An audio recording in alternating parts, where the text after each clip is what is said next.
Sorry, you guys have not been seeing my screen. I'm sorry for that. I hope you can see it now.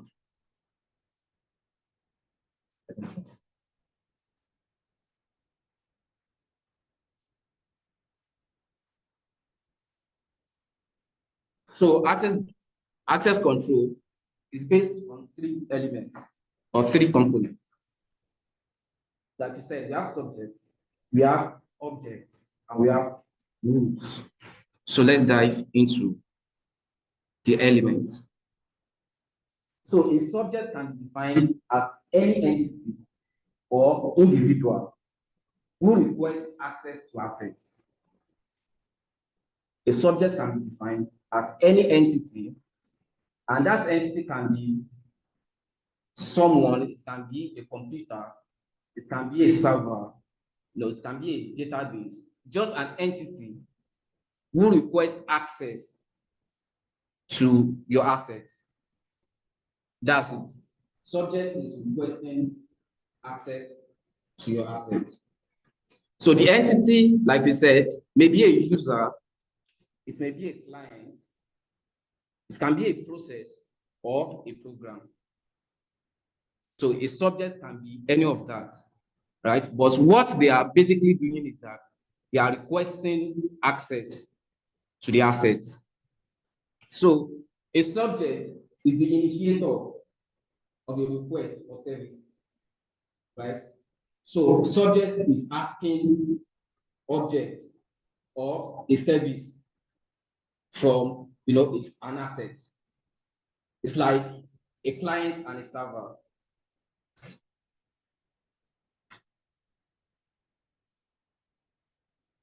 Okay. So it's basically like a client and a server, whereby a client is requesting a service, right, from a server. So that's basically what they are saying, that a subject is an initiator, is asking, a service, is asking an object for a service. So therefore, the subject is referred to as active. So the reason why it is active is that he or the person is actually initiating a request. That's what makes the subject active. It's requesting for a service, right? So a subject, like we said, can be a user, it can be a process, a procedure, it can be an endpoint, like your laptop, your phone, anything. It can be a workstation or any removable storage device. Also, it can become active by initiating a request, like I said. It becomes active because it's initiating a request for access to resources or services. Also, it requests a service from an object. That's what the subject is doing. The subject is requesting, from an object. It's requesting a service from an object. So, and also they said it should have a level of clearance or permissions or privileges that relate its ability to successfully access services or resources. So a subject must have a level of access to a service. You don't give it privilege that is more than what they should have. You don't give them privilege that, so you give them the minimum level of access that they can use to actually perform that transaction or interaction between subject and object. So let's move to an object. So anything that a subject attempts to access referred to as an object. Anything that a subject is trying to access or is trying to take a service from is what we know as an object. A subject is initiating and an object is giving. Do we get that? So an object also can be a device, it can be a process, it can be a person, it can be a server, it can be a client or other entity that respond to request for service. They are responding. A subject is initiating, and an object is responding to that request. So whereas a subject is active in that it initiates a request for a service, that's what makes it active, because it's initiating a request. An object is passive because it takes no action until called upon by a subject. If you don't interact with an object, it will just stay put, unless you want to take an information from that object. That's when it will respond. But prior to that time, it is passive. It's not doing anything. So a subject is active and a object is passive. When requested, an object will respond to the request it receives. And if the request is wrong, the response will probably not be what the subject wanted either. So if you throw garbage in, you get garbage out.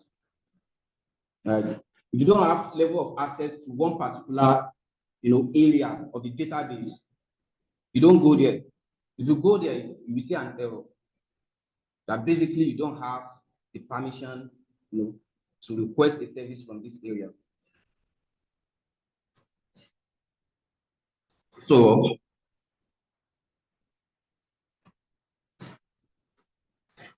objects are passive, like you said, not active, and must be protected from unauthorized access by other layers of functionality in the system, such as integrated identity and access management system. We still talk about IAM, right? So IAM is just a list of authorized, personnel that is given to an object to look upon. So we still talk about it.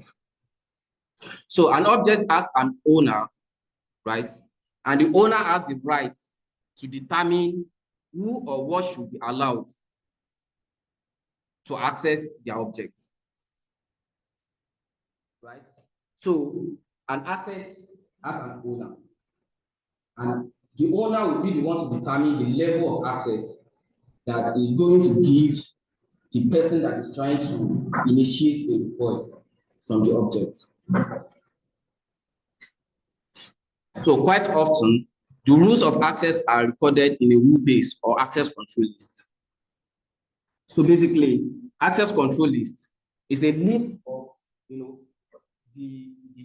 a list of access or a list of authorized personnel that is given to to an object.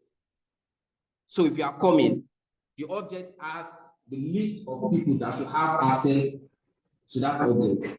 If you are not among the list, then you won't get access to that object or the asset. So an object can be a building, it can be a computer, it can be a database. Also, it can be an input or output port. It can be a person or software task. So an object is anything that provides services to a user or a subject, right?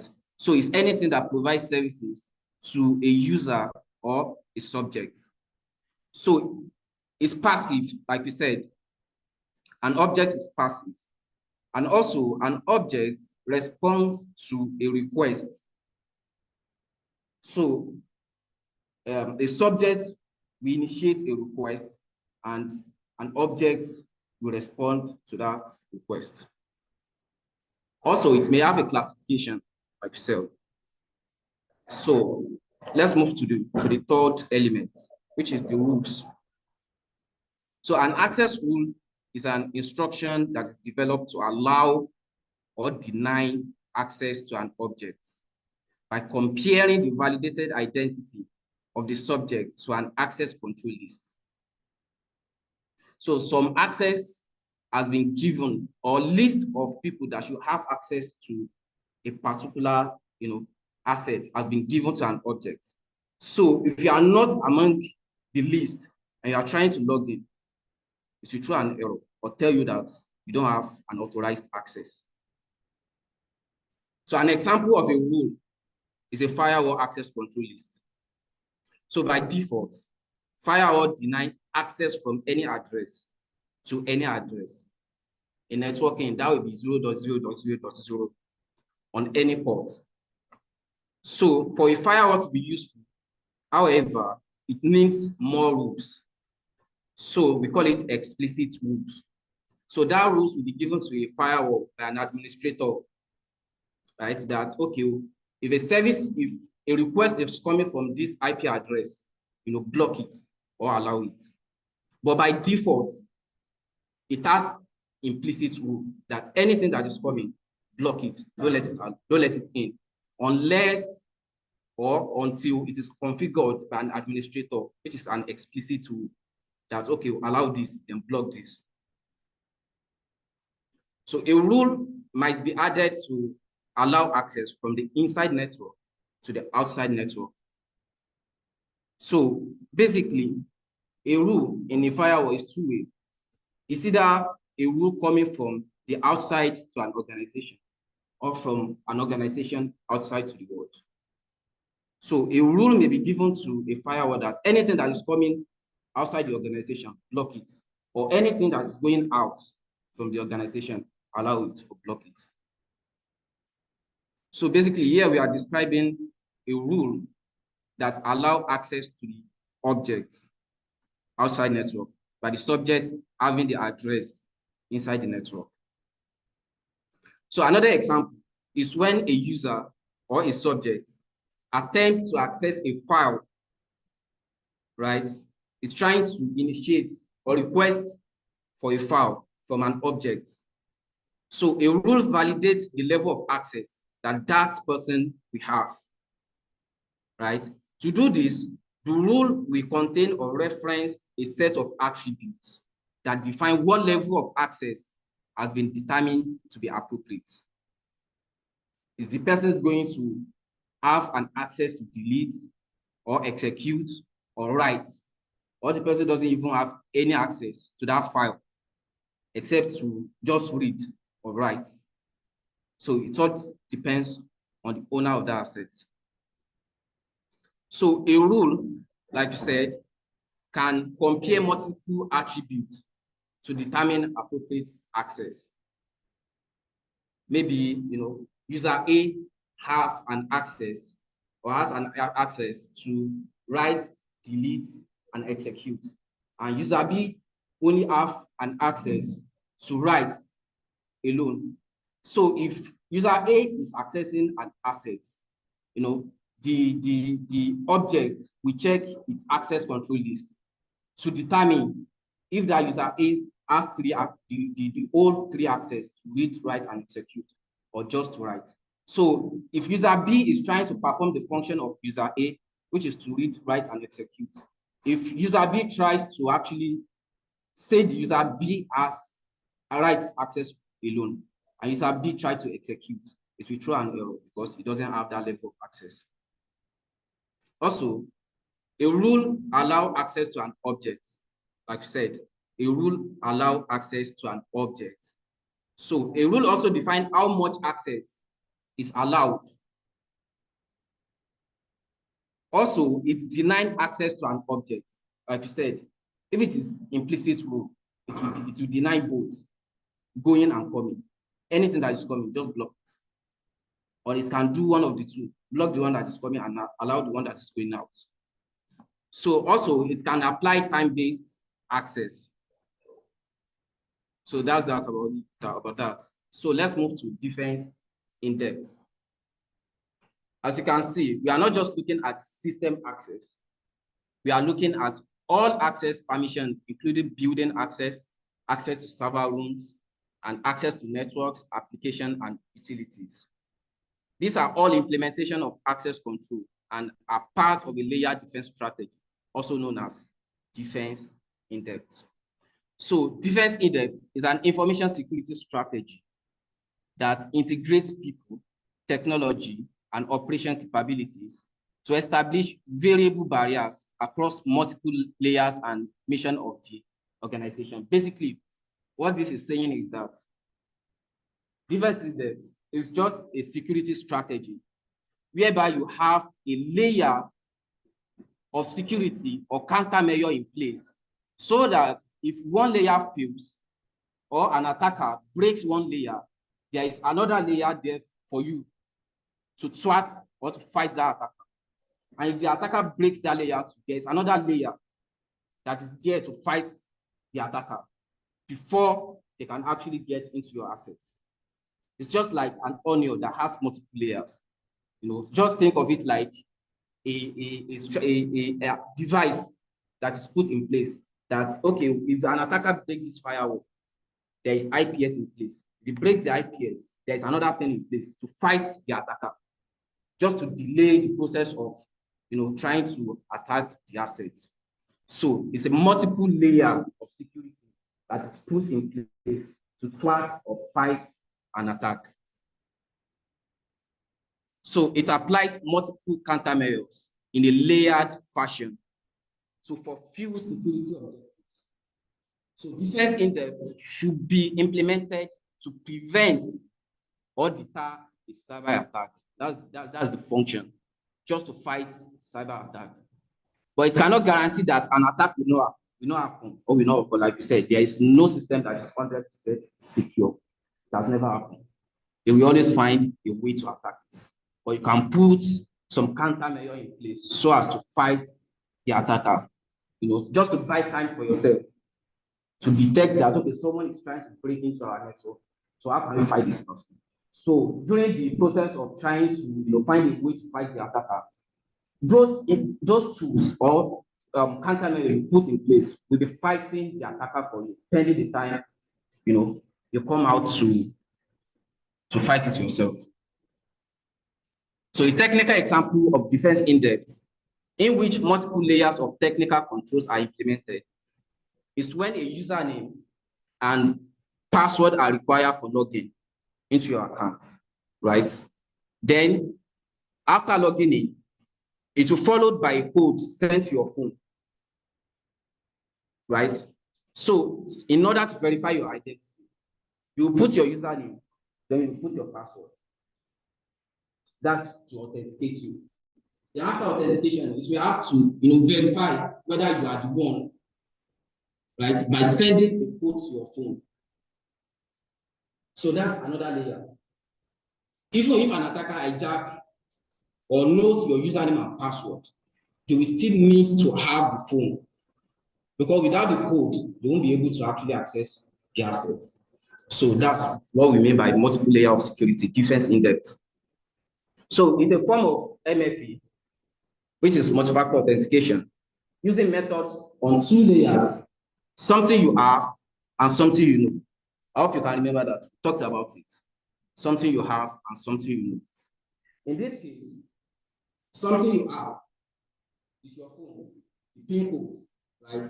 And something you know is your username and your password. So the combination of 2 layers is much more difficult for an adversary to obtain than either of the authentication code individually. So if you just use username and password without setting up your MFA, if an attacker gets hold of your username and password, they will just basically log into the asset and interact with that application. But if you set up MFA, even if they have your username and your password, they still need that PIN to log in and interact with the assets. So another example of multiple technical layers is when additional firewall are used to separate untrusted network with different security requirements, such as the internet from trusted network that hosts servers with sensitive data in the organization. So when a company has an information at multiple sensitivity levels, it might require the network traffic to be validated by rules on more than one firewall, with the most sensitive information being stored behind multiple firewalls. Right? So it's not just one firewall that you have in place. So you have multiple firewalls in place. Even if they break one, they will still have to fight the second one, they'll fight the next one, they'll fight the next one. So that's just the brain behind defense in-depth, putting more countermeasure in place or more security in place, so that if they break one, they will still have to go to another barrier, another layer, to fight that one too. And if they fight that one and they win, they will still have to fight another one. They will still have to fight like that. So basically, that's just the principle behind defense in depth. So as non-technical example, consider the multiple layer of access that is required to get to the actual data in a data center. First, a lock on the door provides a physical barrier. In that data center, they put a lock, right, to provide a physical barrier to access the data storage devices, like your server, your database, right? Second, a technical access rule prevents access to the data via the network. Maybe the firewall was in place or stuff like that. Then finally, a policy or administrative control defines the rules that assign access to authorized individuals. So this is the diagram. We have physical controls, we have logical or technical controls, we have administrative control like policy or procedure that is defined by the administrator or the management of that organization to tell you that if you want to go there, make sure you put down your name and you take a screenshot of the person that is going to that data center, stuff like that. Then if you break the physical control, you have to break the logical or technical controls. Then if you break the logical or technical controls, you have to break the administrative control before even getting to that asset itself. So we still see more of these examples as we move on. So these are the principles or principle of least privilege. So the principle of least privilege is a standard of permitting only minimum access that is necessary for users or programs to fulfill their function. Right? You only, give access, the limited amount of access that a user needed to perform its job roles. That's the principle of least privilege. You don't give them more, you don't give them less. You give them what they need to perform their job role. So, users are provided access only to the system and programs they need to perform their specific job roles or tasks. So, privileged access management. Privileged access management provides the first and perhaps most familiar use case. Consider a human user identity who is granted various privileges to create, read, update, and delete within a database. So this person has all this access or these privileges. So that person can create, the person can read, the person can update, and also the person can delete anything within that database. So without privileged access management, right, the system's access control would have those privileges assigned to the administrative user in a static way, effectively on 24 hours a day. They will have that access 24 hours a day. So security will be dependent upon the login process to prevent misuse of that identity. So now let's imagine that this identity is hijacked from that administrative user. They get hold of this access. That means the attacker can, basically create. It can delete. It can update, and the attacker can do anything with that database because they have elevated privileges. So,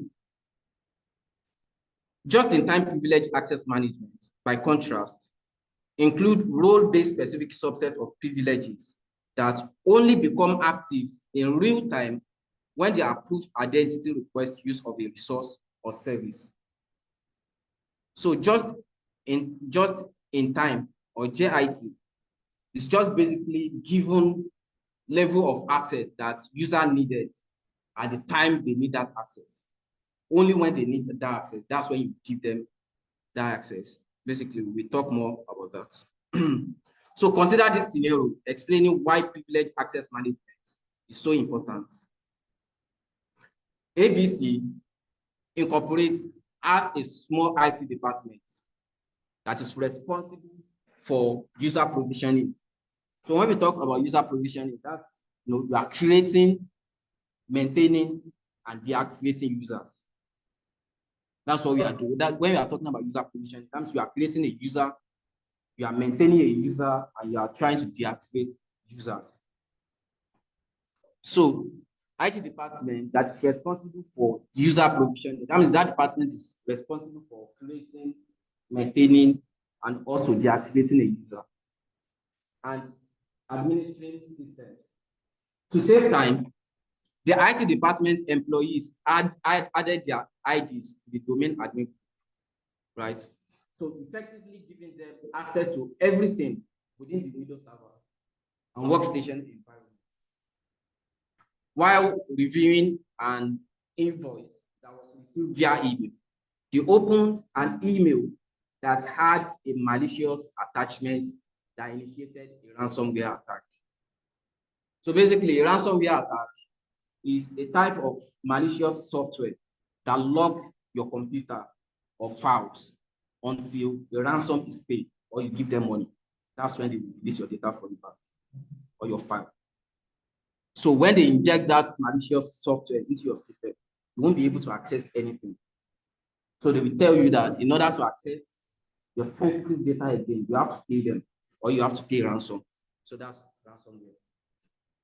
So since they are using domain admin privileges, the ransomware was able to encrypt all files on all servers and workstations. When we say encrypt, that means that files, the plain text like this that we are saying, has been converted to something human cannot understand.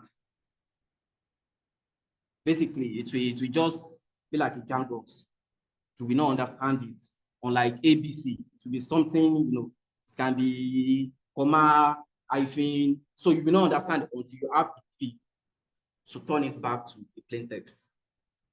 So the ransomware was able to encrypt all the files on all servers and workstations. So basically, that means it's useless to them. Since they don't even understand what they are saying until they pay money. And all those attackers, we give them the key, to convert the cipher text or that rubbish to plain text to something they can, understand back.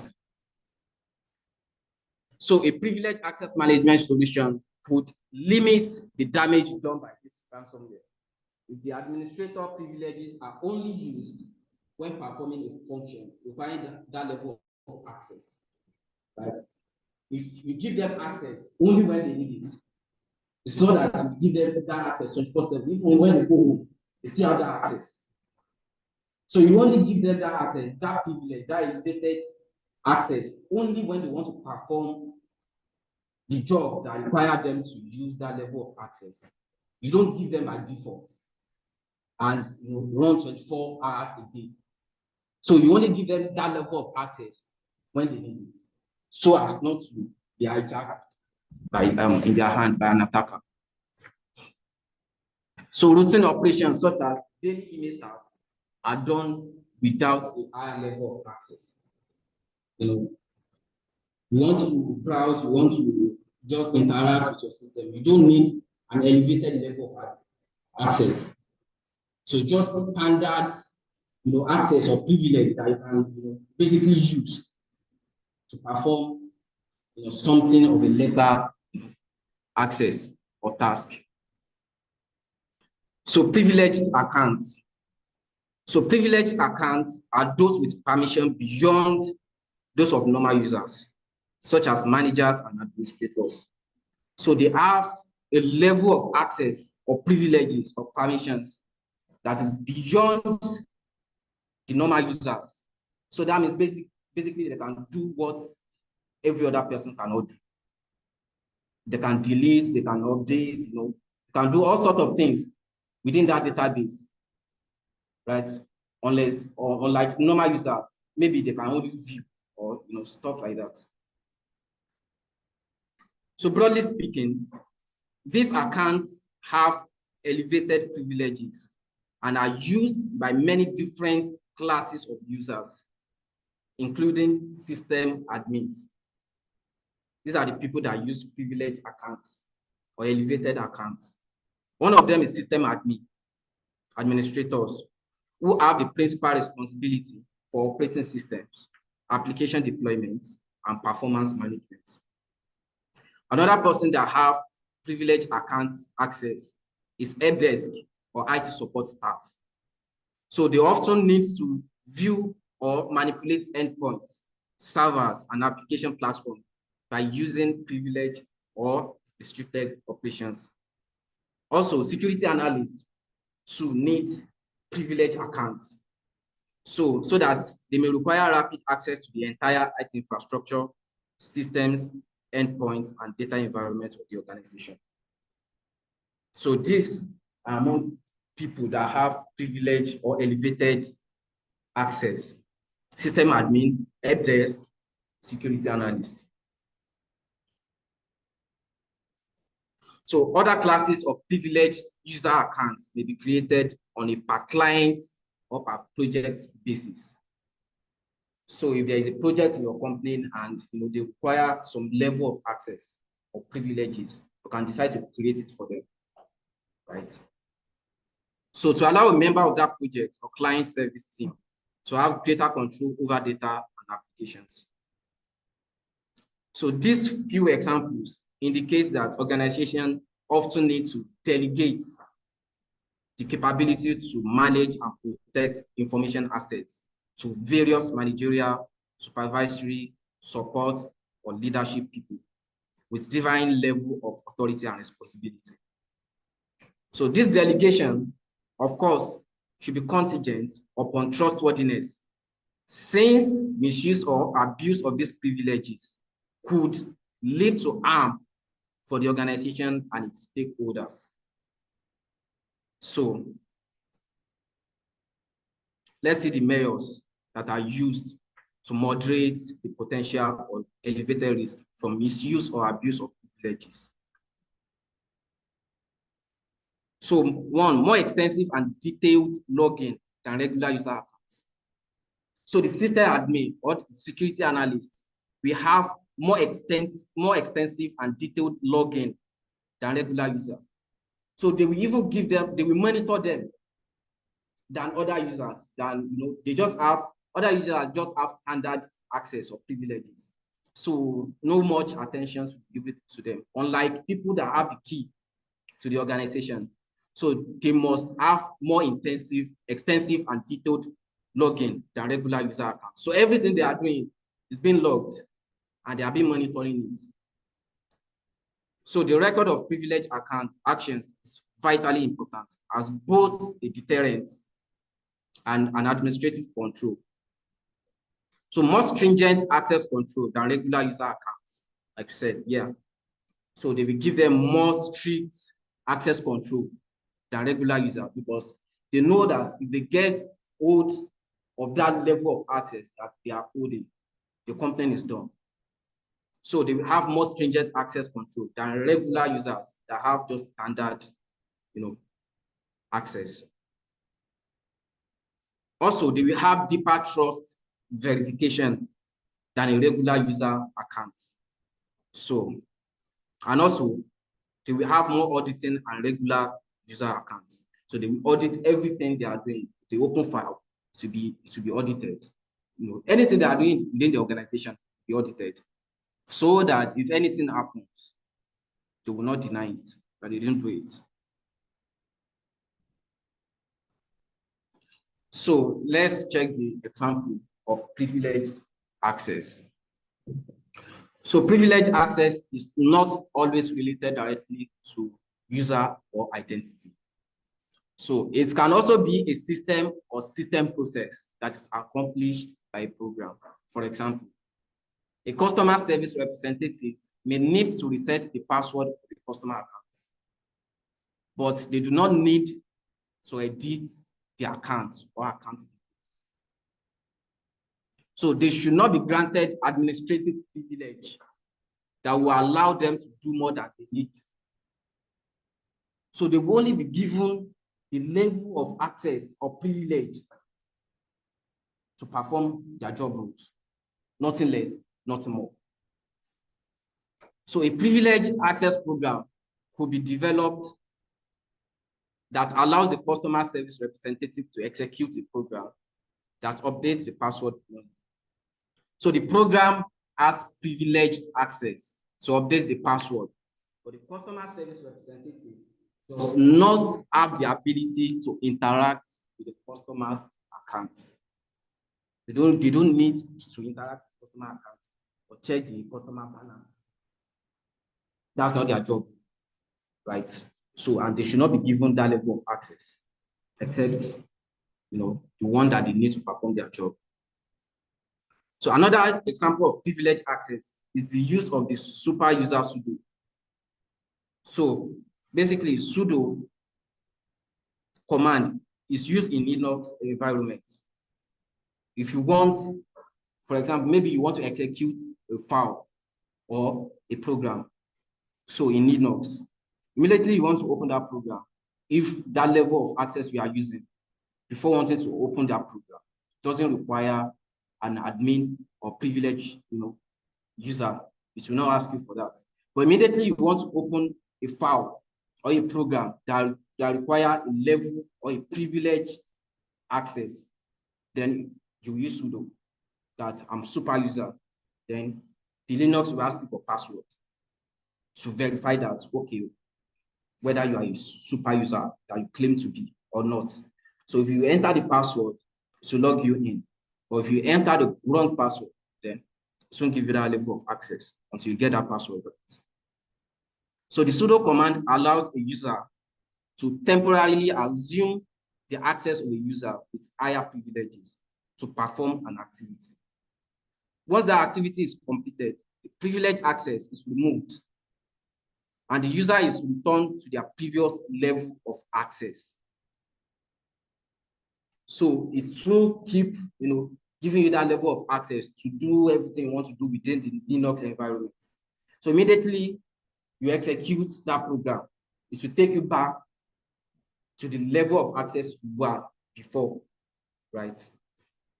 So this type of privileged access must be used carefully, as uncontrolled command inputs while the user process is elevated can result in more access than intended. So as a final example, Windows system can assign an alternate user with elevated privilege to system processes. This method of access elevation can be performed asynchronously to the user interaction and is therefore less risky than elevating the privilege of an interactive user. So a process that backs up all files on the system might use an alternate login with higher privileges than a routine user to ensure it is able to access and copy all files on the system, so the backup system. So basically, this is just saying that you should only give a user and an object the level of access that they need to perform their job role and nothing else. So let's check segregation of duties. Segregation of duties. So a core element of authorization is the principle of segregation of duties, also known as separation of duties. Segregation of duties is based on the security practice that no one person, no ordinary single person, should control an entire high-risk transaction from start to finish. No one person should control an entire high-risk transaction from the start to finish. So basically, segregation of duties breaks the transaction into separate parts and require a different person to execute each part of the transaction.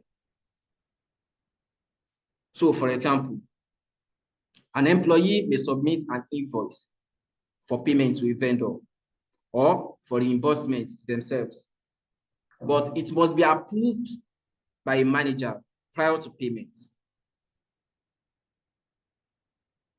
So basically, someone submits and someone approves. So it's not the person that submits that also approves. So that's just saying that no one person should control an entire high-risk transaction from start to finish. So in another instance, almost anyone, may submit a proposal for a change to a system configuration, but the request must go through technical and management review and gain approval before it can be implemented. So this step can prevent fraud. The segregation of duty can prevent fraud, or basically detect an error in the process before implementation, because it is two-person job. Someone will submit and the other person will check and approve. So if there is error during that process, if the first person makes an error, so the second person will actually correct it, because he will see it that there is an error, then they will make a correction. So it could be that the same employee might be authorized to originally submit invoices, right, regarding one set of activities, but not approve them. You can submit, but you cannot approve. You can only submit, then another person will be the one to approve. And yet also have approval authority, but not the right to submit invoices on another. So it is possible, of course, that two individuals can willfully work together to bypass the segregation of duties. So two employees or individuals can work together to bypass segregation of duties so that they can jointly commit fraud. Segregation of duties, making sure that no one person will be able to perform a transaction, an high-risk transaction alone. So now they are saying that even those two persons can work together, to bypass segregation of duties in order to commit fraud. And this is called collusion. They collide.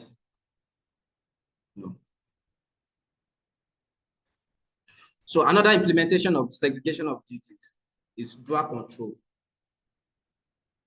This will apply at a bank where there are two separate combination locks on the door of the vault.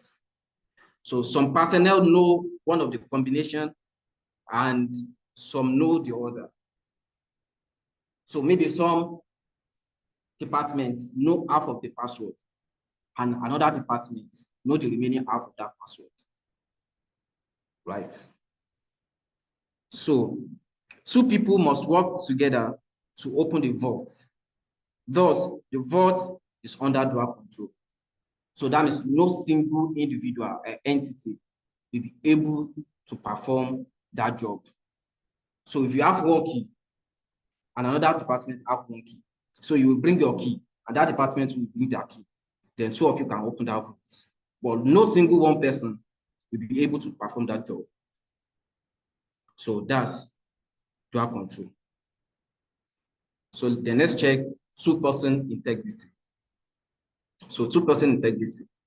So the two-person rule is a security strategy that requires minimum of two people to be in an area together, right? Making it impossible for a person to be in the area alone.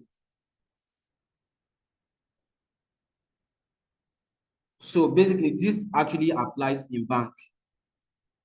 When I was in a network engineer, whenever we are going to the bank to maybe, resolve the issue for them, they will tell the custodian to follow you, then one of their staff also to follow you. They will not let the custodian alone go to that area. It's either the custodian and the staff or another person, or it must be a minimum of two persons in that area.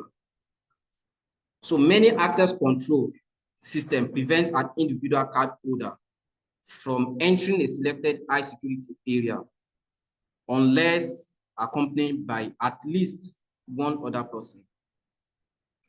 So use of the two-person rule can help reduce insider threats, right, to critical areas by requiring at least two individuals to be present at that area anytime. So that at least if one person wants to commit a crime or a fraud, another person will be there to check it out. So the person will rethink that, okay, if I try this, that means this guy is going to see me. So let me just do my day. So it is also used for life safety within a security area. If one person has a medical emergency, there will be an assistant present. So if anything comes up again, then the person can attend to it.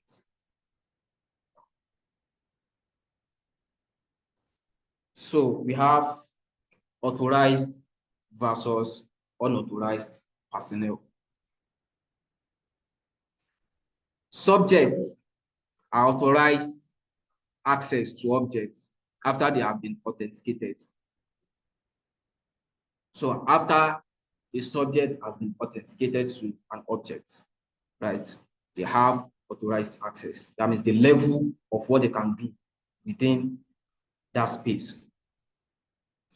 Remember from earlier section, from authentication, that authentication is confirming the identity of the subject. Do you remember?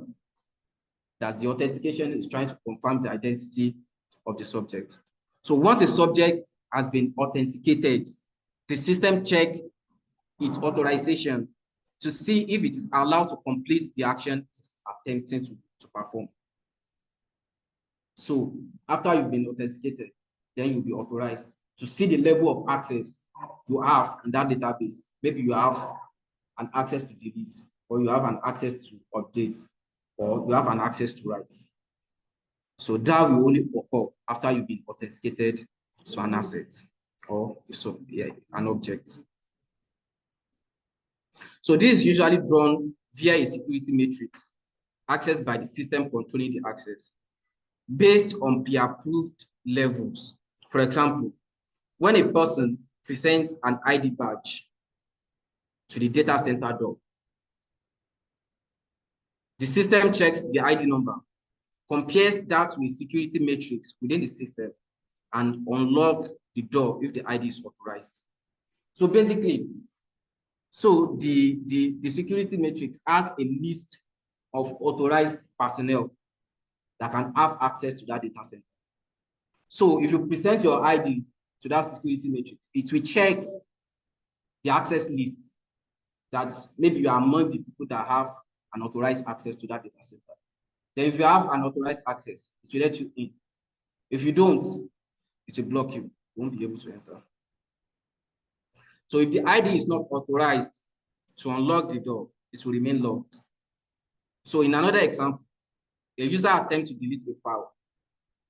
The file system checks the permissions to see if the user is authorized to delete the file. If the user is authorized, the file is deleted. If the user is not authorized, an error message is displayed and the file is left untouched. So you must have a level of access to perform anything within that object or an asset. So if you are trying to perform what you don't have access to, you will get an error. So this is how users are provisioned or create or maintain or deactivated. Right. So these are the situations that call for provisioning new users' accounts or changing privileges. So you will create or you will provision a new user when you have a new employee. When you have a new employee, that's when you create an account for them, right? So when a new employee is hired, the hiring manager sends a request to the security administrator to create a new user ID for that person. So this request authorizes creation of the new ID and provides instruction on appropriate access levels. So they will create accounts for that new employee and give the level of access that that employee will have within the organization assets. So additional authorization may be required by company policy for elevated permissions. So if maybe you want to perform a job, that pass the level of access or privileges you have, then you request for it. So also, if you have a change of position within an organization, they will create an account for you, they will provision an account for you. Also, if you separation of an employment. So when an employee leaves the company, depending on the company policy and procedures, the account must be disabled. When an employee leaves a company, the first thing you want to do is to disable the account, right? So after the termination date and time. So it is recommended that accounts be disabled for a period before they are deleted to preserve the integrity of any audit trails or files that may be owned by the user. So you may decide to actually want to check the document that user is using within an organization. So the first thing you want to do is to just disable that user's account. Don't delete it in case you want to do an audit trail of that user's. So since the accounts will no longer be used, it should be disabled to protect the company and ensure the separated employee is unable to access company data after separation. So you want to disable it so that that employee that leaves the organization will not be accessing your asset from where he or she is, so as to avoid an attack. So this also protects the individual because their accounts cannot be used by others to access data. It also helps the people that are leaving the organization because even the employee, their colleague, may decide to use their ID to perform some malicious acts within an organization. Since then they will say it's the person that actually leave the organization that performed it. Meanwhile, they are the one that performed the organization. So you want to disable it when the user or the employee leaves the organization. So upon hiring or changing rules, a best practice is to not copy user profiles to new users. So when you hire an employee, a new user or a new employee, you don't want to copy someone's users to prep for the new users. Like, for example, Mr. John has, their details within the company domain already. So you don't just want to copy that Mr. John access to provision a new user, because that means what you are doing is that you are given the level of access or privilege that Mr. John has to the new user. Meanwhile, that user may not need that level of access. So you want to create that new user from the startup.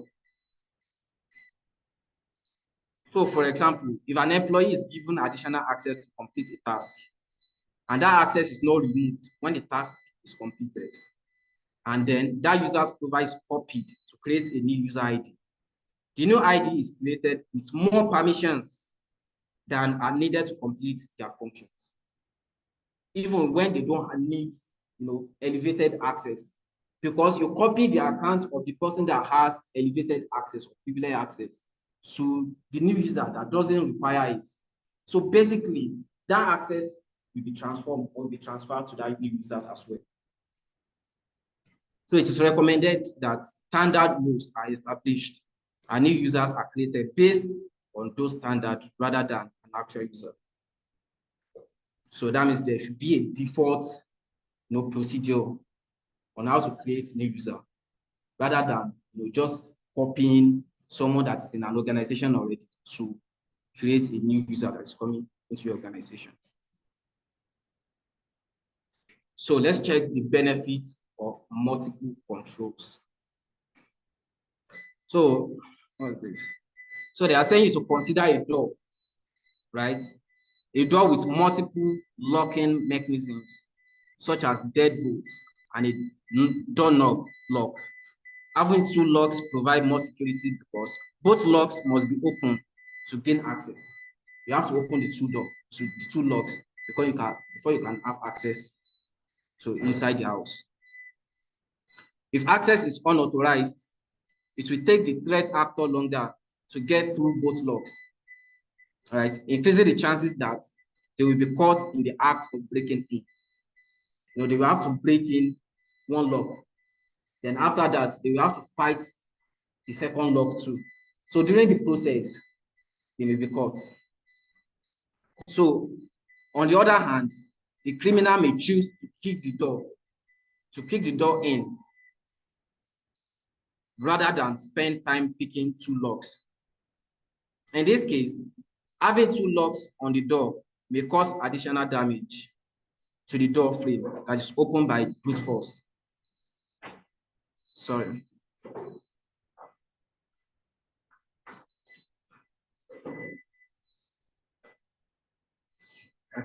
Maybe so.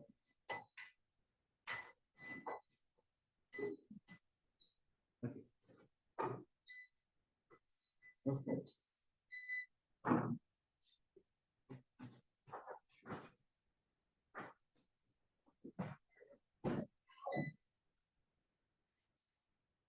Sorry, a moment, please.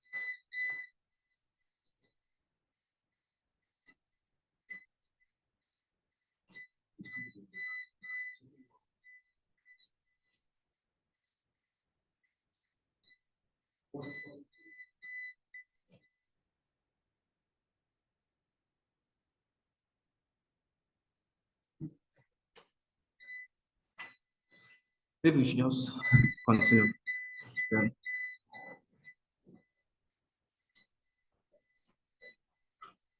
So they find this. So on the other hand, the criminal may choose to kick the door in rather than spend time picking two locks. So in this scenario, the benefit of adding additional locks probably outweigh the potential for additional damage of a kicked in door. Although the more locks that are on the door or barrier to access to a system, the longer it will take an authorized employee to gain access to. So basically, you don't want something that is too tight for an employee. I don't want something that is too weakened for an attacker to actually break into. So you have to balance the two, right? So now consider a scenario of a SOC technician who receives an alert that a user has logged into a cloud email account from 2 different countries in a short amount of time, indicating the account has been compromised. So the initial response was to prevent logins based on a geographic location. So a SOC analyst, receives an alert or see an alert that someone logs in, that same person logs in London, and that same person also logs in China. So that's just basically saying that that person has been compromised, because that person cannot be in US now and still be in China at the same time, right? So what you want to do first is to prevent login based on geographic location. So you just want to limit that user to where the eye goes. Right? If the user is in US, we just give them access to US alone. Here you get. So, however, the user was immediately seen using an alternate route to log in that bypassed the geographical control. Thus far in this scenario, the threat actor already has been beating 2 layers of security, right? It has beaten the user's password and a geographic restriction already. So a third layer is added to the account in the form of MFA, right? So the threat actor has broken the password. He has the password already, and he has broken the geographic location, but it remains one MFA, right? So that's the level of layer of defense or countermeasure that has been put in place so as to fight the threat actor. That threat actor has to go through breaking the password, then breaking the geolocation, then also is trying to break the MF. For the SOC analyst has received an email probably that someone is trying to break into that account. So it's during the process of that attacker trying to get into that system that the SOC analyst now detects that someone is trying to break into the system. So that basically that SOC analyst is buying time so as to fight the threat actor that is coming into the organization. So the third layer is added to the account in the form of MFA, which requires the user to input a code that is generated on their cell phone. This requires the users to have the device registered to their account in their hand to successfully authenticate. Even though he has broken 2 layers of defense, he can only authenticate or have access to that asset when they have the PIN sent to the original user's phone. So if the attacker doesn't have that PIN, so that means they will not have access to the assets.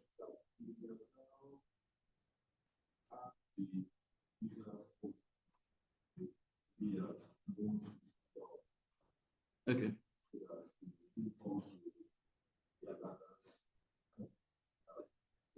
But he still has to go to some stress and to break into that person number. And he has it, but he still has to go to some stress rather than just using username and password and login. So that means the person will have to break password first, break the geolocation first, then break the phone to be able to have access to that PIN. So that means the threat actor is going through a lot of stress. So that's why we said, when we were discussing it, we said there is no system that is 100% complete. That doesn't mean they will not break your network, but you will go through a lot of stress to do that. And during the process, it's possible for the admin to see that you are trying to break into the network, then they can come up with solution immediately before you even do that. So it's not that they cannot, but it will take time. Yeah, it is possible. It is possible. Yes. It is possible. Of defense before they do that. Yes, it is possible. No system is 100% safe. But what they are trying to do is to actually buy more time to attack the attacker. You get it?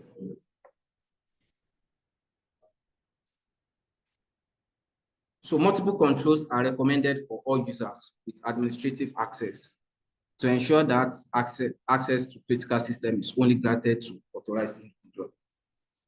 So those people that have privileged access, they are the ones that you put fire at their bomb.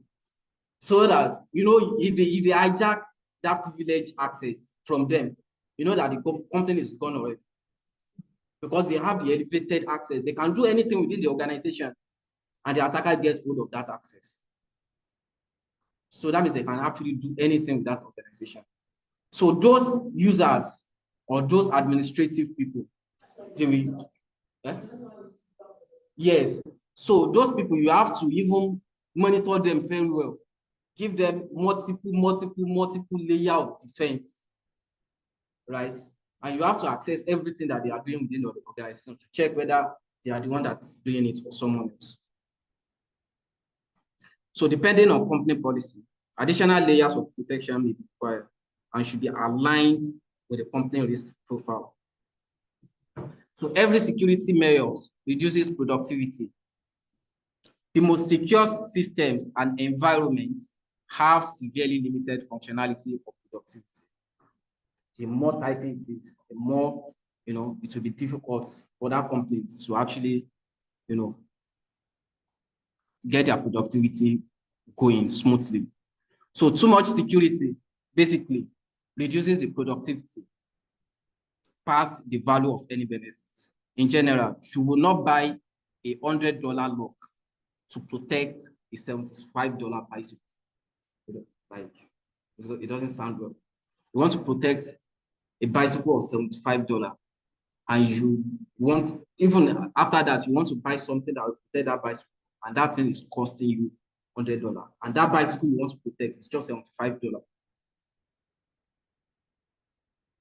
Like, it doesn't go well. So security solution always serve to support the business and never the other way. So you want to do something that will not harm the business too.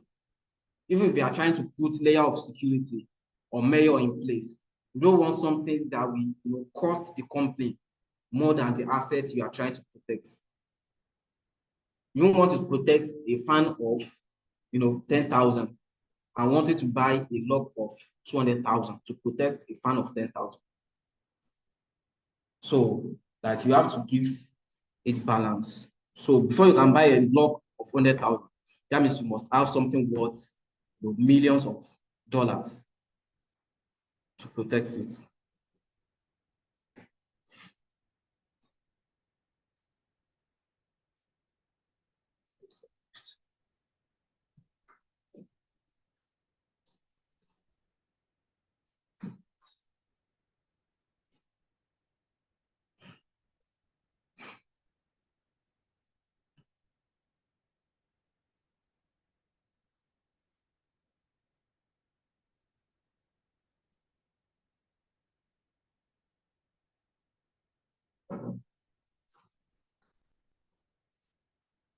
So let's talk about physical control, right?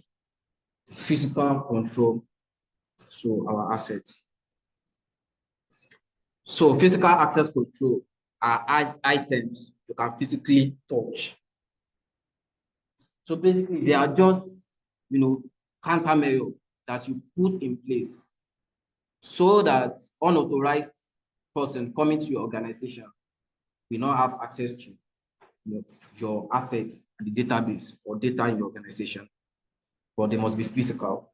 It must be something physical, maybe fence, maybe CCTV camera, stuff like that. So they include physical mechanisms deployed to prevent, monitor, or detect direct contact with systems or areas within a facility. So example of physical access control include security guards, fences, motion detectors, locked doors or gates, sealed windows, lights, cable protection, laptop locks, badge, etc. Those are physical control that you want to put in place, right, to protect your assets within the organization. So physical access control are necessary to protect the assets of the company. They are necessary to protect the assets of the company, including its most important assets, which is people. People or staffs are the most important assets in an organization, human life. So when considering physical access control, the security of the personnel always comes first. I think we talked about that the last time. So people first, then you cannot protect every other thing. So followed by securing other physical assets, or personnel first before other assets. So these are the types of physical security controls. First one is badge and gate entry. The badge and gate entry. So physical security controls for human traffic are often done with technology such as turnstile, man traps, and remotely or system controlled door locks. For the system to identify an authorized employee, an access control system needs to have some form of enrollment station used to assign and activate an access control device. Most often, a badge is produced and issued with an employee identifier, with the enrollment station given the employee specific area that will be accessible. So in high security environments, enrollment also may include biometric characteristics. So in general, an access control system compares an individual badge against a verified database. So an employee, all employees within an organization, right?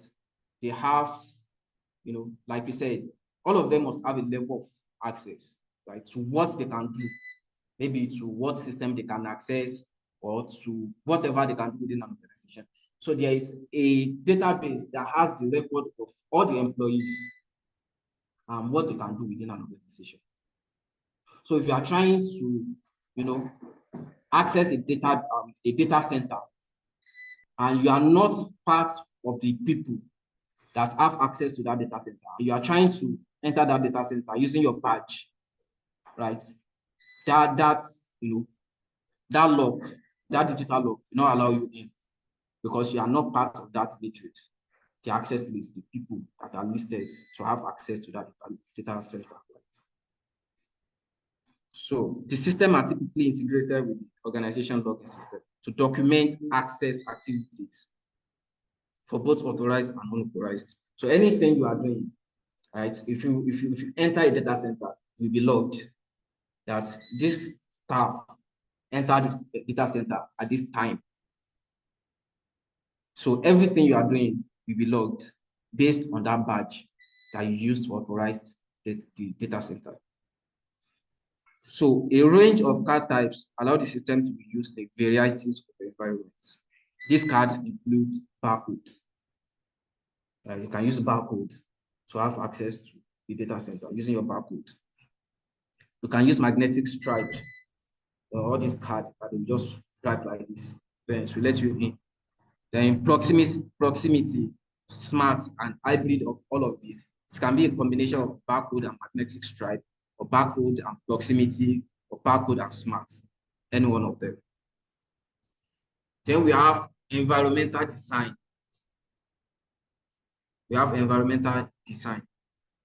So crime prevention through environmental design, CPTED, approaches the challenges of creating safer workspace through passive design elements.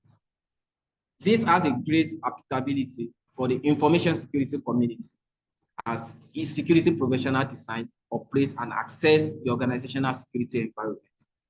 So other practices such as standards of building construction and data center also affect how we implement control over our physical environment. So there are some design that you will need for your data center. So you don't build your data center like normal building or normal house, right? So there is a way you can actually build data centers to actually go with the regulation. So security professionals should be familiar with those or with this concept so they can successfully advocate for functional and effective physical spaces where information is going to be created, processed, and stored. So crime prevention through environmental design provide direction to solve the challenges of crime with organizational people, mechanical, which is like technology and the hardware they are using in the organization, and natural design methods. So by directing the flow of people, using passive techniques to signal who should and should not be in space or spaces, and providing visibility to otherwise hidden spaces. So the likelihood that someone will commit a crime in that area decrease. So you know that data center you are building, the staff that are going to enter that data center must do some things before they can enter it, because you know that you have your assets in there.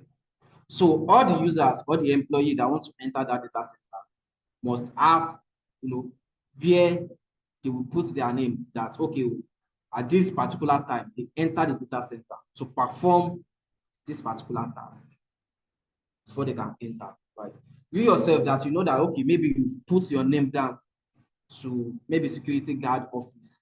That's okay, you want to enter data center. They know that if anything goes wrong inside their data center, you are the last person that actually entered that. So they will be the ones to account for everything that's going on within that data center. So biometrics. So biometrics to authenticate a user's identity. So biometrics uses characteristics unique to individuals seeking access. So a biometric authentication solution entails two processes.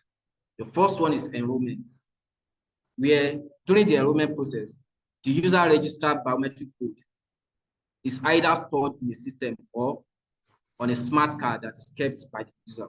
So basically, you will enroll for biometrics, whereby your name basically will be put in, access control list of people that can have access to wherever you want to use that biometrics to access. So when they enroll you, then we do verification. So during this verification process, the user presents his or her biometric data to the system so that the biometric data can be compared with the stored biometric code. So when they enrolled you, right, they will put basically your biometric code into that system, right, that you will use. If you are using fingerprint, right, you have to configure your fingerprint to that door, right? So that next time, so that door basically will store your finger, right? So that next time you are coming, you probably would have been among the access or people that have access to that room. So you just put your finger, then you will enter because you have access already. So the first one is enrollment, then the second one is verification. When you are trying to enter that room or data center, you don't have to go through any process anymore. Since you've been enrolled, just verify, then enter. So even though the biometrics data may not be secret, it is personally identifiable information, PII. So that means it's unique to you. And the protocol should not reveal it without the user's consent. So biometric takes two primary forms, physiological and behavioral. Your physical aspect and the way you behave. So let's check the physiological systems.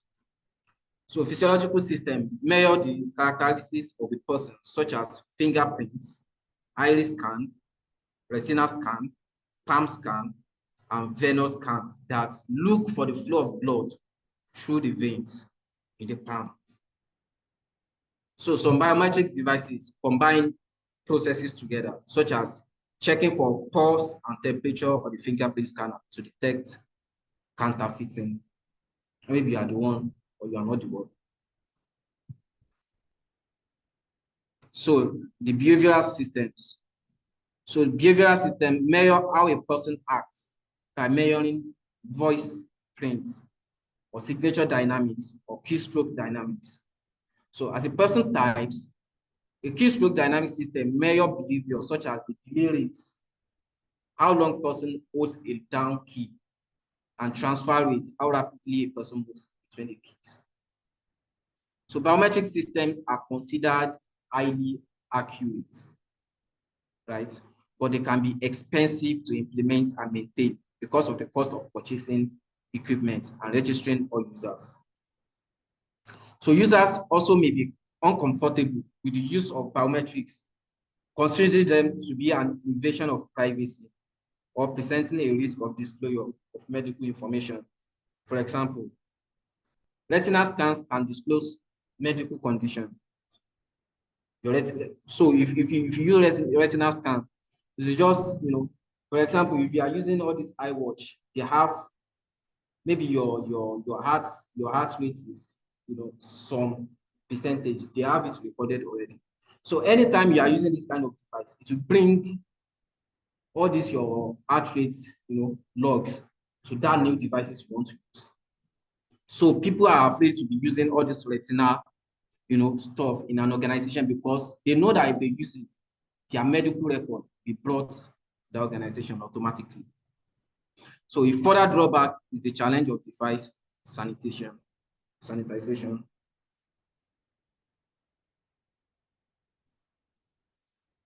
So let's check monitoring. The use of physical access controls and monitoring personnel and equipment entering and leaving, as well as auditing and logging of physical events, are primary elements in maintaining overall organization security. So monitoring examples. The first one is security guards. So security guards are an effective physical security controls. No matter what form of physical access control is used, a security guard or other monitoring system will discourage a person from masquerading as someone else or following closely on the heels of another to gain access. So this prevents thefts, and abuse of equipment or information. Another one is cameras. So cameras are normally integrated into overall security program and centrally monitored. Cameras provide a flexible method of surveillance and monitoring. Another device that we have is alarm systems. Alarm systems are commonly found on doors and windows in homes and office buildings. So in their simplest form, they are designed to alert the appropriate personnel when a door or window is open unexpectedly. So they will alert the administrator that someone is trying to break in to somewhere. So for example, an employee may enter a code or swipe a badge to open a door, and that action will not trigger an alarm, right? So alternatively, if that same door was opened by brute force without someone entering the correct code or using an authorized badge, an alarm will be activated. So basically, if that person is among the access list, right, they can enter without that alarm being activated. But if you are using someone else's badge, or you are using a wrong code, then the alarm will be activated that there is an anomaly or unexpected user that is trying to break into your organization. Then another element or equipment is logs. So in this section, okay, basically a log is a record of events. That's what log does. So it records all events, all activities that is going on within an organization. So physical security logs are essential to support business requirements, capturing and retaining information for legal and business reasons. Because log may be needed to prove compliance with regulation and assist in forensic investigation, the logs must be protected from manipulation. So logs, even if you are attacked or you are hacked, the first thing that the security personnel want to check is the log, the activity that happens before they break into your organization. So you want to make sure that that log has not been compromised, because that's what will lead you to the truth of what really happened and how they break into your organization. So a log anomaly is anything out of ordinary. So that's identifying log anomalies is often the first step in identifying security-related issues, both during routine monitoring and audits. So some anomalies are glaringly obvious. For example, gaps in dates or timestamps or account logs is an anomaly. Basically, anything you are doing within a system or with your laptop, even your laptop, everything you are doing with your laptop is being logged somewhere in your laptop, right? So everything you are doing, maybe you are interacting with a database or a server or anything, that thing you are doing, that activity you are performing is being logged somewhere. So if anything pop up or anything happens, they can just go to that log and check what really happened, what leads to the attack, the activity that leads to attack. They will find it in the log, the centralized location.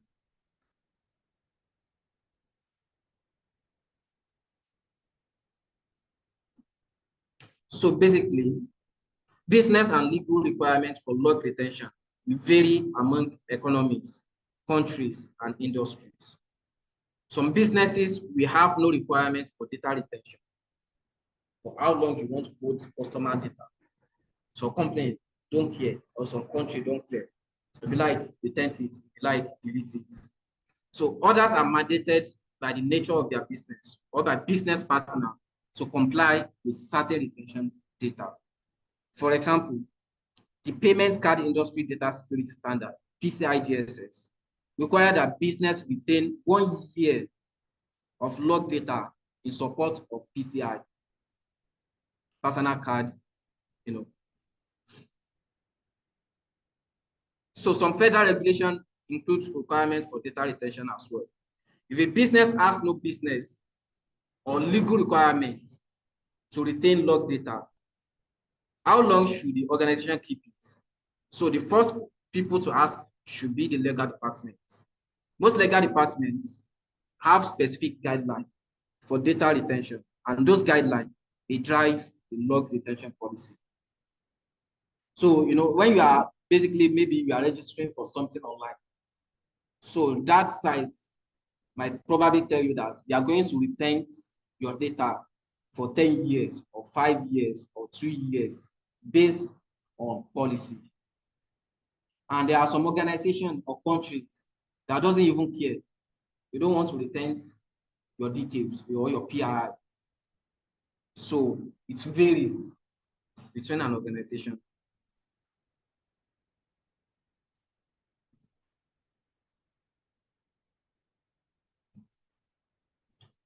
So we've talked about physical access control.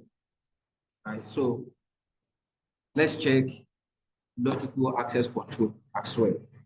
Physical is physical, something you can touch. Like we said, like fences, like pads, like doors.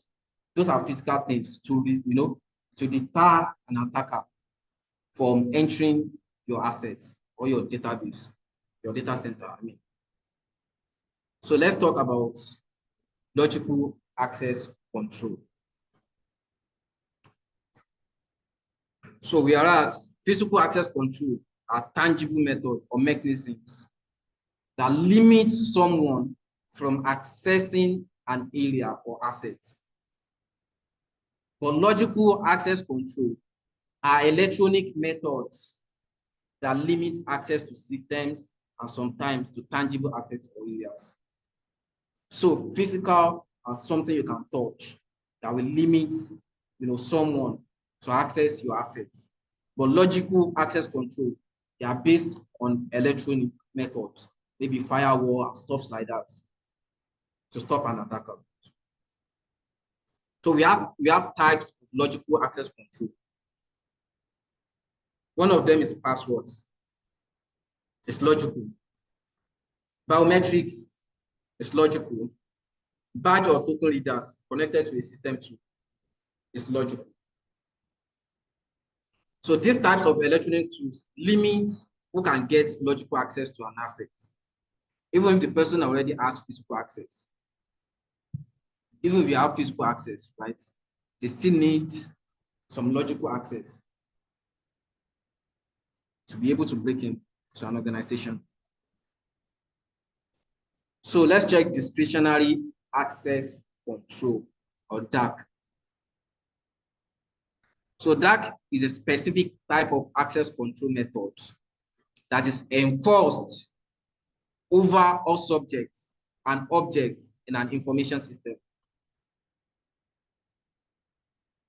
So they are enforced over all subjects and objects in an information system. So in discretionary access control, the method specifies that a subject who has been granted access to information can do one or more of the following. The first one is that they can pass the information to other subjects or objects. Also, they can grant its privilege to other subjects. If they have all the privilege, they can also give that privilege to another user to use that privilege. They can change security attributes on subjects, objects, information system, or system components. Also, they can, change the rules governing access control. So most information systems are discretionary access control systems. So in a discretionary access control system, a user who has access to a file is usually able to share that file with or pass it to someone else. So you can give someone else's the level of access you have within an asset in a discretionary access control. You can decide to give someone the level of access you have. So this grants the user almost the same level of access as the original owner of that file. So you are the owner of the file. You can grant that owner the privilege that you have as an owner to someone else, discretionary access control. So most often, rule-based access control systems are a form of discretionary access control. So discretionary access control examples. So discretionary access control methods allow users to establish or change permissions on files they create or otherwise own. Like you said, you created a file. You can give someone else that level of access you have on that file, and give it to someone else.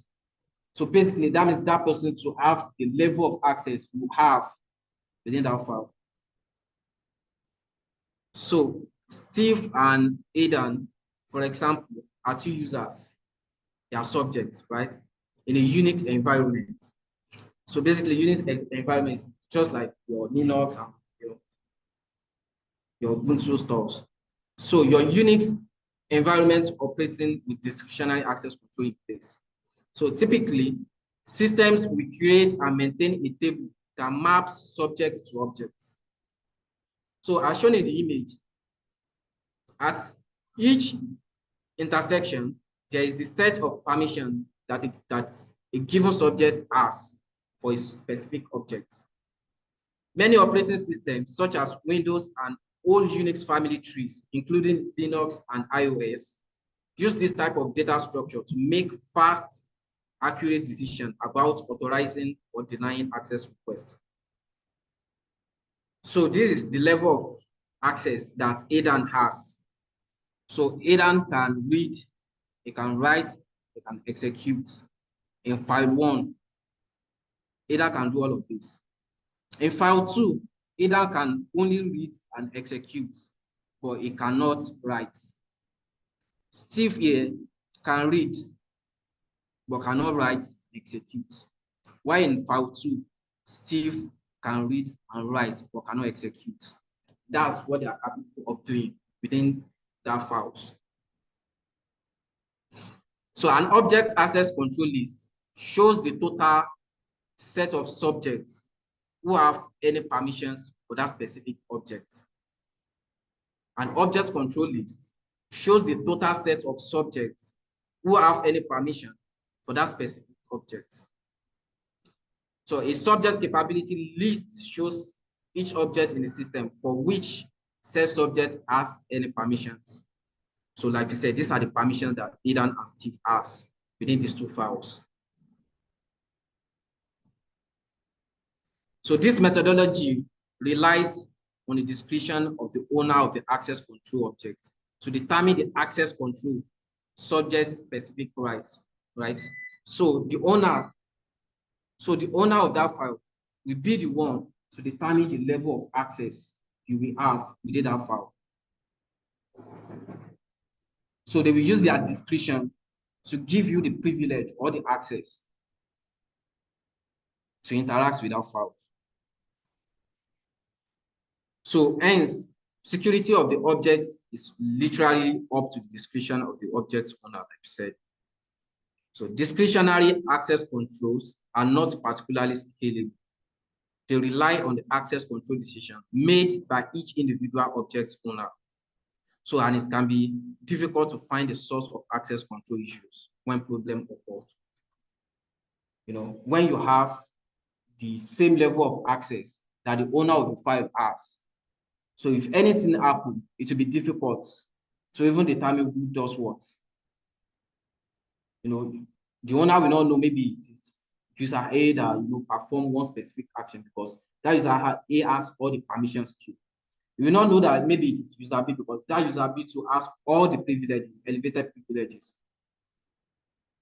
So the owner of the file will use his discretion to assign permissions to users. Then let's move to mandatory access control. So a mandatory access control method is one that is uniformly enforced It is uniformly enforced across all subjects and objects within the boundary of an information system.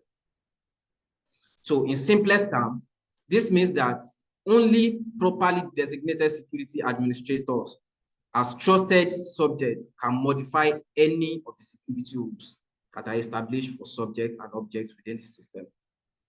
So that access will be given to you by an admin, not the file owner, by the admin, the person in charge, the person they trusted that device to, will be the one to give you an access based on your job role. Your job role is to view. You cannot have read and write permission. So access will be given to you based on the admin. This also means that for all subjects defined by the organization, that is known to its integrated identity management and access control system, the organization assigns a subset of total privileges for a subset of objects, such that the subject is constrained from doing any of the following. So the subject cannot pass the information to unauthorized subjects or objects. The subject cannot grant its privileges to other subjects. Also, changing one or more security attributes on security, on subjects, objects, the information system, or system components. Also, the subjects choose the security attribute to be associated with newly created or modified objects. Also, they can not change the rules governing access control, unlike the discretionary access control. It's opposite to what we are mentioning here. So the primary difference between mandatory access control and discretionary access control is in who can control access. Do we get that? It's only who can control access. That's the primary difference between them.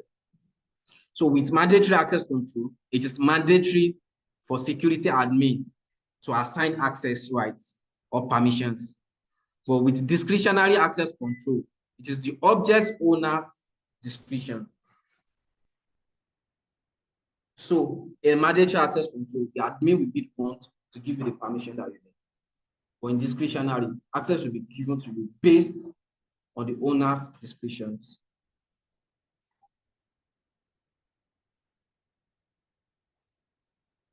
So let's check role-based access control.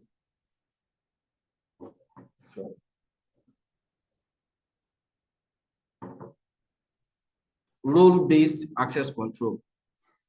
So role-based, as the name suggests, set up users' permission based on roles. So you'll be given permission based on your roles. So each role represents users with similar or identical permissions. So this user one, this is user two, and this is user three, and this is their job role. So user one can access system one, user two can access system two, then user three can access system three. They can only access it because of their job role. Maybe that's different departments and they are doing different things entirely. So they will only given access to that department they have. So someone in marketing will not be given the level of access that an administrator will have. So they will only be given permission based on their job roles. So a role is created and assigned the access required for personnel working in that role.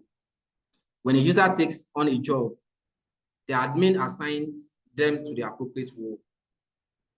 If a user leaves that role, the admin removes that user, and then all access for that user associated with that role is removed as well. Maybe they move that user to another department. You know, that has access that that user has before we revoked and deleted. And their user will be given the new access or roles that they need to actually perform their job in that new space. So role-based access control works well in an environment with high staff turnover and multiple personnel with similar access requirements.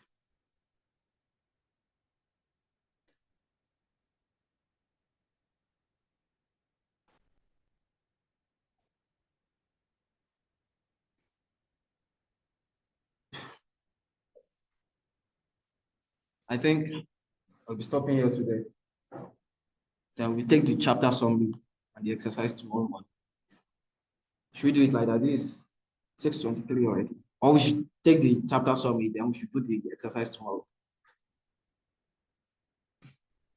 What do you suggest? Tomorrow is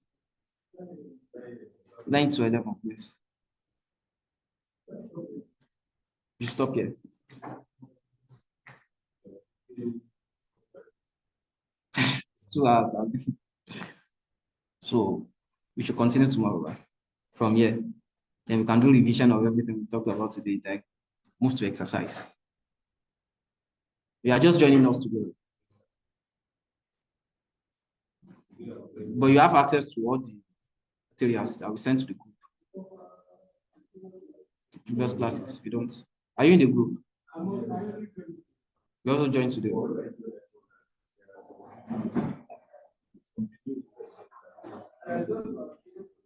Those are previous videos. No. There is a material like this. Okay. For the previous classes, yes. So they will be sent to the group. Well, we continue from here tomorrow. It will be added tomorrow. So we start here tomorrow. We do the. No, it was Friday and Saturday, right? Friday, Saturday. Friday, Saturday. Friday, yes. I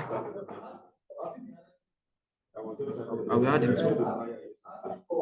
Yeah, guys, thank you. This will be the end of the class for today. Then we'll continue from here tomorrow, from the chapter summary. Then we do the exercise the way we used to do it, basically tomorrow. So everybody take care.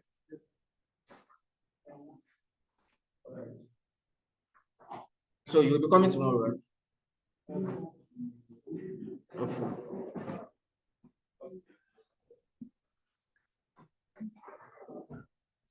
Yes, I will.